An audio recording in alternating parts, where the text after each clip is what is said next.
Wala na. Bawal na talaga. No? Nasa linya natin si Mary Zapata, ang Pangulo po ng Confederation of Truckers Association of the Philippines.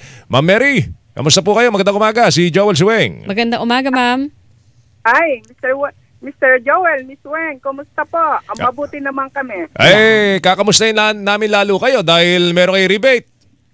Ano ba epekto nito sa mababawasan ba yung singil nyo sa tracking? Kasi, Weng, ano yan di ba?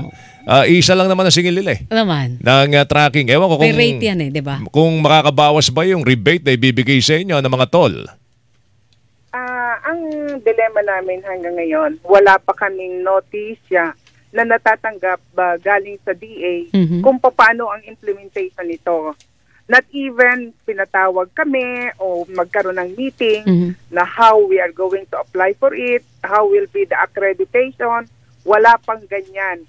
Laging nauuna naming nalalaman ang mga proyekto coming from the news sa kagaya ninyo na nagmo-monitor. Pero yung sinasabing makakababa sa gastusin o sa presyo ng lahat ng bilihin, baka hindi natin maramdaman yon dahil maliit lang naman. According to the news, dun sa dyaryo, merong 35 pesos. Yung pinakamalalaking truck, siguro yung kagaya sa amin na containerized, sinasabi na 135 more or less. So, ang ganun pa rin ang problema natin, Mr. Joel at saka Ms. Weng, kung bakit napakataas at ng inflation natin because yung logistics cost natin talagang mataas pa at kaya tumataas yan dahil sa napakaraming unnecessary expenses na nai-incur ng mga trucker. Na yan naman, on the past few months, dahil nga si Secretary Abalos, nakialam directly dyan, especially on the local government charges at mga implementation, medyo na antig sila at medyo nag-pause ng konti. Pero ngayon, parang balik-balik na naman. Kaya, so, naniningil na naman po ng pass-through fees ang mga LGUs? Ganun ba yun? Hindi naman nawala, Ms. Ay, Weng. ganun ba? Ay, sus. Sa kabila po ng order ng Pangulo at down the line ni Secretary Abalos, walang... Ay, binago lang nila Ano pong binago? Binago nila yung implementation. Parang ang sinasabi... Pero may sigil pa rin. Parang gano'n. May sigil pa rin. Parang sinasabi nila na pinaikot lang. Taxation scheme na ng mga LGUs. Binago lang ang tawag. Oo, at saka hindi yan lang ang napakaraming ang necessary expenses ng tracker.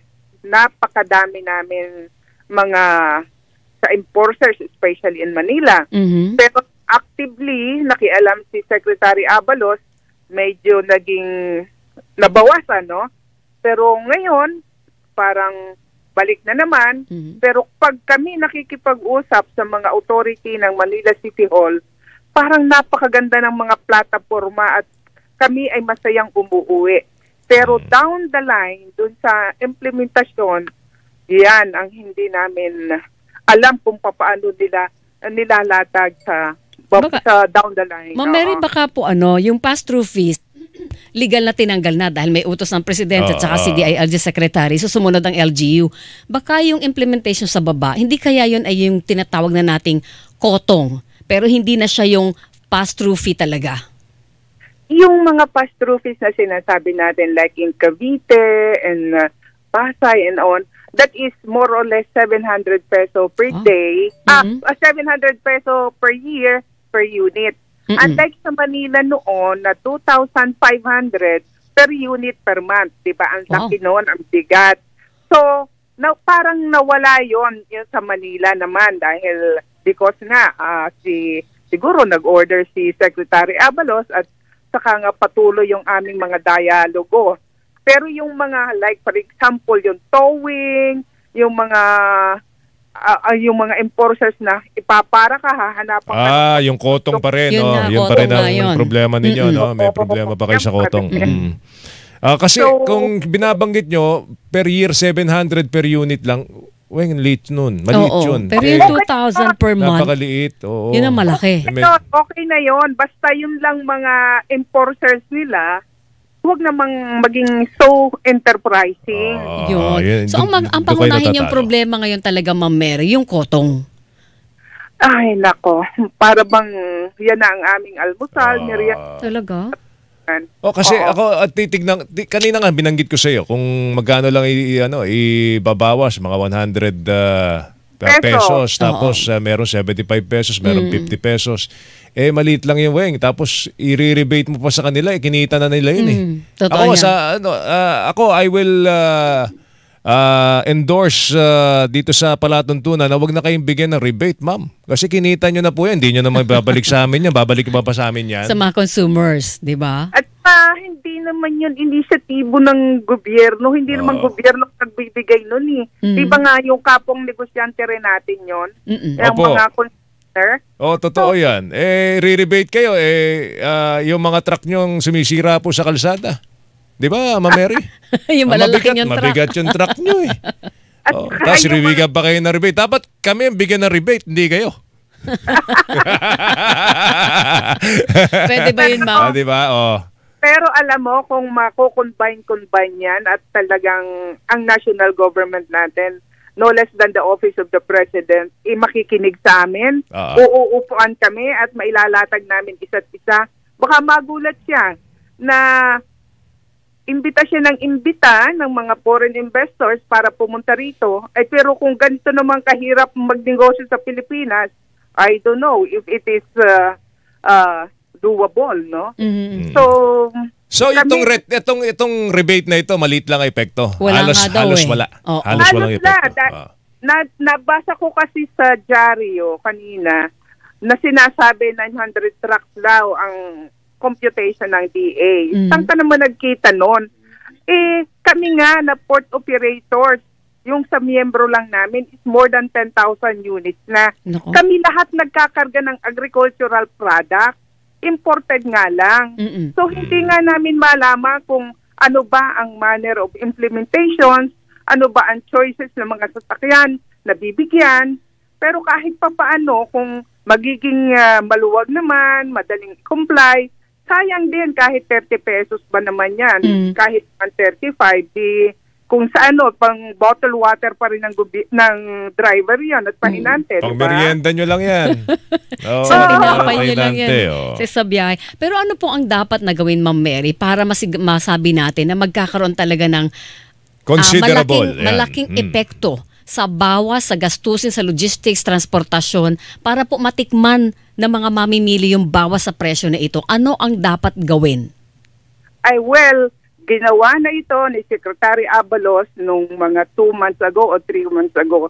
Naging active siya, yung mga tao niya, yung mga sa office niya.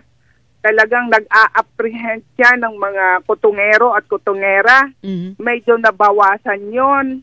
At saka kung ang presidente titingnan yung aming mga logistics cost on the importation, yung mga malalaking gastos na unnecessary namin, at mapapag-usapan with cooler heads, magkakasundo na kung alin ang pwede at wala. Kung yan, malaking bagay yon.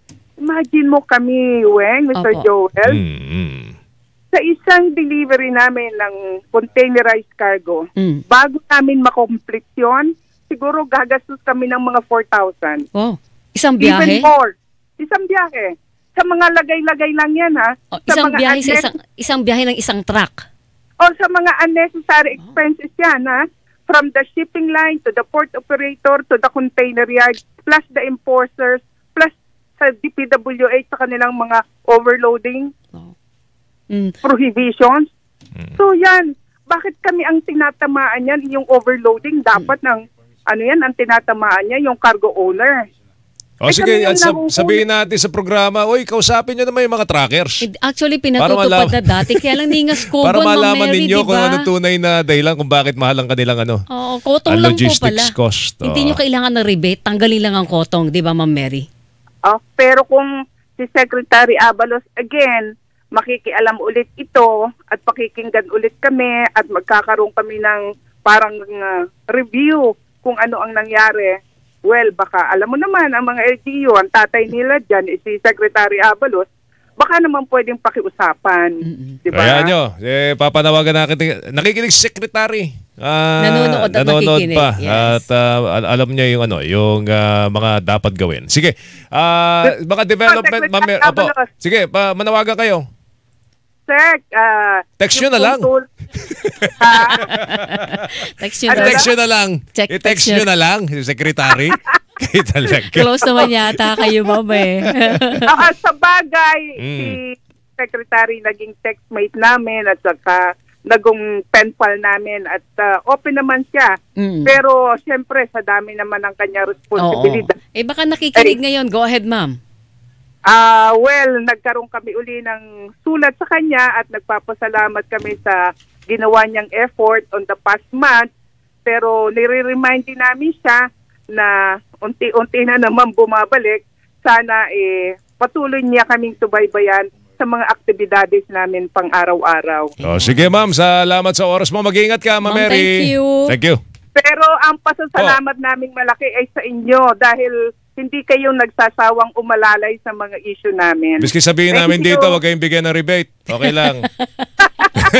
Ma'am Mary, thank you. Salamat. Salamat Okay. po. Thank you Ingat po. Si Mary kayo. Zapata, Pangulo ng Confederation of Truckers Association of the Philippines. Hindi nga nila kailangan ng rebate. Hilingan, walang pinoprotektahan.